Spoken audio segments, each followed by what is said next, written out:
अस्सलाम वालेकुम। आज हम दज्जाल के सिलसिले की दूसरी वीडियो बना रहे हैं। तो आज हम शुरू करेंगे पहले पैगंबर, पहले अशरफुल मखलूक़ात हज़रत आदम अलैहिस्सलाम से कि आया दज्जाल उस वक्त मौजूद था या नहीं था। तो उसके लिए हमें पहले सबसे पहले ये समझना होगा उस वक्त के हालात क्या थे। जब तक हम उस हालात को नहीं समझेंगे तो हम इस मौजू को अच्छी तरह से नहीं समझ सकते। सूरह बकरा की आयत 31, 30 है या 31 है, जिसमें अल्लाह ताला फरमाते हैं कि हमने आदम को तमाम चीज़ों के नाम सिखा दिए। जब अल्लाह ताला ने फरमा दिया कि तमाम चीज़ों के नाम सिखा दिए तो मतलब है कि फिर तमाम चीज़ों के नाम सिखा दिए, फिर इसमें कोई अपनी तरफ से कोई तावीलात देना ये जायज़ नहीं होगा मेरे ख्याल में। तो अगर हम इसको सोचें कि तमाम चीज़ों के नाम क्या, यानी कितना कितना अज़ीम शान इल्म अल्लाह ताला ने आदम अलैहिस्सलाम को दिया था। अगर हम सिर्फ अपनी ज़मीन को देख लें तो ये हमारे सोलर सिस्टम का बहुत छोटा सा हिस्सा है। तो इसमें 1000 स्पीशीज़ 1 करोड़ स्पीशीज़ हैं ज़िंदा। इसमें 50 लाख जो हैं ये पौधे, दरख्त, नबातात जिसे हम कहते हैं, और 50 लाख जो हैं वो जानदार हैं, जिसमें कीड़े मकोड़े, मछलियाँ, इंसान, जो चरिंद परिंद सब इसमें आ जाते हैं। तो इन 1 करोड़ स्पीशीज़ का अल्लाह ताला, ये 1 करोड़ साइंसदानों का अंदाज़ा है, हो सकता है इससे बहुत ज़्यादा हों, लेकिन ये वो एक कैलकुलेटेड सा फिगर हमारे साइंसदानों ने दिया है कि इतनी स्पीशीज़ हैं। अब ये तो बहुत छोटा सा हो गया। 110 एलिमेंट हैं हमारी इस दुनिया में, और 110 एलिमेंट के हर एक का एटॉमिक वेट ले लें, ये भी बता दिया होगा, हर एक के ख़वास बता दिए होंगे, फिर हर एक का जो कंपाउंड बनेगा, जब ख़वास बता दिए तो उनके कंपाउंड भी बनाएंगे। यानी जैसे हमें हाइड्रोजन और ऑक्सीजन का पता चल जाए तो हम उसको मिला के तो उससे हम पानी बना सकते हैं। तो ये तो हो गया एलिमेंट्स का इल्म। इसके अलावा आज से 2004 की बात है, डॉक्टर परवेज़ हुद भाई का एक प्रोग्राम लगा था PTV पे। तो उस वक्त डॉक्टर परवेज़ हुद भाई सन में काम करते थे। तो एंटी मैटर और मैटर पे उन्होंने बात की, और फिर उन्होंने कहा कि सन लैब ने इलेक्ट्रॉन को तोड़ दिया है, और इलेक्ट्रॉन को तोड़ने के बाद इलेक्ट्रॉन 3 हिस्सों में तकसीम हो गया, जिनको उन्होंने कॉमेट का नाम दिया था। तो अभी फिर उन्होंने कहा कि सन वाले कहते हैं कि ये जो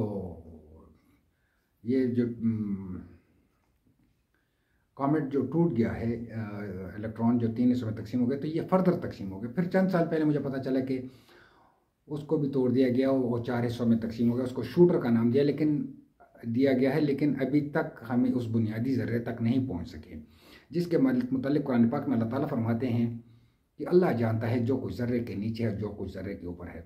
तो आदम अलैहिस्सलाम को हर चीज़ का इल्म दिया गया था, उनको उस बुनियादी ज़र्रे तक का इल्म दिया गया था, उस बुनियादी ज़र्रे के नीचे जो एनर्जी है उस तक का इल्म दिया गया था। ये तो एक बहुत छोटी सी बात हो गई हमारी दुनिया की। अब हम ज़रा अपनी गैलेक्सीज़ में चले जाते हैं।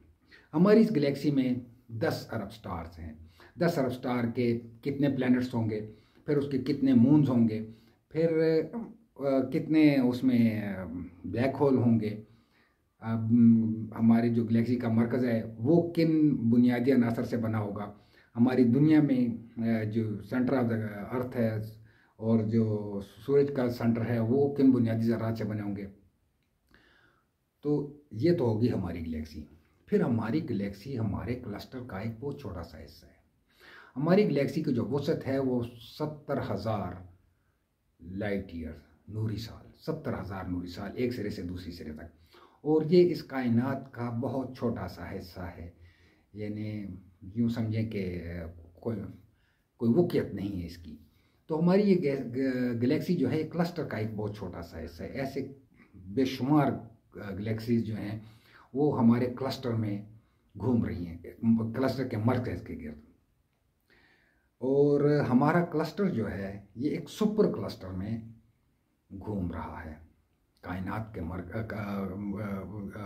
सुपर क्लस्टर के मरकज़ के गिर्द, और ऐसे बेशुमार सुपर क्लस्टर कायनात के मरकज़ के गिर्द घूम रहे हैं। तो इससे आप अंदाज़ा लगाएं कि आदम अलैहिस्सलाम को कितना इल्म दिया गया। तो ये तो हमारी कायनात का इल्म है, ना जाने कितनी कायनातें अल्लाह ताला ने बनाई, कितने जहान अल्लाह ताला ने बनाए। तो सारा इल्म आदम अलैहिस्सलाम को दिया गया था। एक छोटी सी तमहीद होगी। असल में जब पैगंबर जो हैं उनकी आमद का मकसद टेक्नोलॉजी बिल्डिंग नहीं होता, ना वो मईशत दान होते हैं, ना ही उन्होंने कोई साइंटिफिक एम्पायर कायम करनी होती है। उन्होंने देना होता है इल्म, उन्होंने अखलाकी तरबियत करनी होती है। अब आदम अलैहिस्सलाम के दो बेटे थे। कुरान और हदीस में तो उनका नाम कहीं नहीं आया। जिसे हम काबिल कहते हैं, ये तो तौरात में है या ओल्ड टेस्टामेंट में है। कुरान में तो सिर्फ आदम के बेटे कहा गया है, और अहादीस में भी हाशिए में काबिल कहा गया। अगर हदीस में कहीं जिक्र आया भी है तो हाशिए में काबिल कहा गया है। हजूर नबी करीम सल्लल्लाहु अलैहि वसल्लम की ज़बान मुबारक से काबिल का लफ्ज़ अदा नहीं हुआ। तो एक बेटे ने दूसरे बेटे को कत्ल कर दिया। अब इन बेटों को अल्लाह ताला आदम अलैहिस्सलाम ने इल्म तो सिखाया होगा, और कितना इल्म दिया होगा, बहुत थोड़ा ही दिया होगा, लेकिन वो थोड़ा भी बहुत ज़्यादा है। तो जब उस बेटे को जिस बेटे ने कत्ल कर दिया था, उसने तो एक सरिया नाफरमानी की, और बेटा भी पैगंबर का है, इल्म भी बहुत रखता है। तो क्या उसे नहीं पता होगा कि मैंने जो काम कर दिया है इसकी मुझे सज़ा क्या मिलेगी? जहन्नम। अब उस जहन्नम से भागने के लिए वो क्या करेगा? और उसके पास इल्म भी इतना है कि हमारे इस वक्त जितनी भी अलूम हैं, ये उसका अशर अशीर भी नहीं, जो इल्म उसको आदम अलैहिस्सलाम से मिल गया था। तो अब वो क्या करेगा? और दूसरा उसको एक साथी मिल गया, इब्लीस। दोनों ही अल्लाह ताला के नाफरमान हैं, दोनों ही मरना नहीं चाहते, मरेंगे तो जहन्नुम में जाएंगे, और जहन्नुम में से बचना चाहते हैं। तो जहन्नुम से बचने के लिए मरना नहीं है, और उसके लिए फिर काबिल कह लें, उसने उस इल्म से फ़ायदा उठाया और उसने एक साइंटिफिक अम्पायर बनाई। और इस कदर वसी और इस साइंटिफिक अम्पायर उसने बनाई क्योंकि उसके पास जो इल्म था वो हम मौजूदा दौर में उसका तस्वर भी नहीं कर सकते।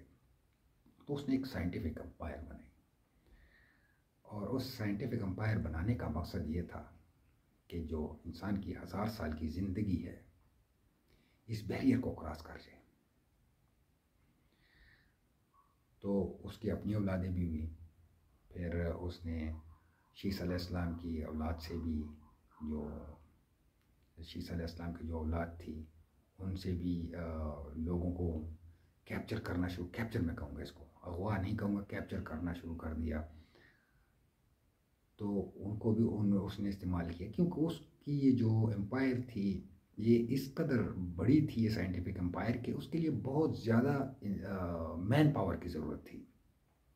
जब वो एक हद पे पहुंच गया कि वो मॉडिफिकेशन कर सके, डीएनए मॉडिफिकेशन कर सके, और हमारे इस डीएनए की उम्र 1000 साल है, 1000 साल बाद ये डिकम्पोज हो जाता है। तो वो जो प्रोग्राम है आरएनए का, जो इसको 1000 बाद ख़त्म कर देता है, उस प्रोग्राम को उसने तब्दील कर दिया, और इंसानी डीएनए की उम्र जो है वो लाफानी हो गई। अब उसको सिर्फ एक ही ख़तरा था, क़यामत का, कि मैंने क़यामत से कैसे बचना है। लेकिन क़यामत से तो कोई नहीं बच सकता। इस पर इंशाल्लाह अगली नशिस्त में बात करेंगे।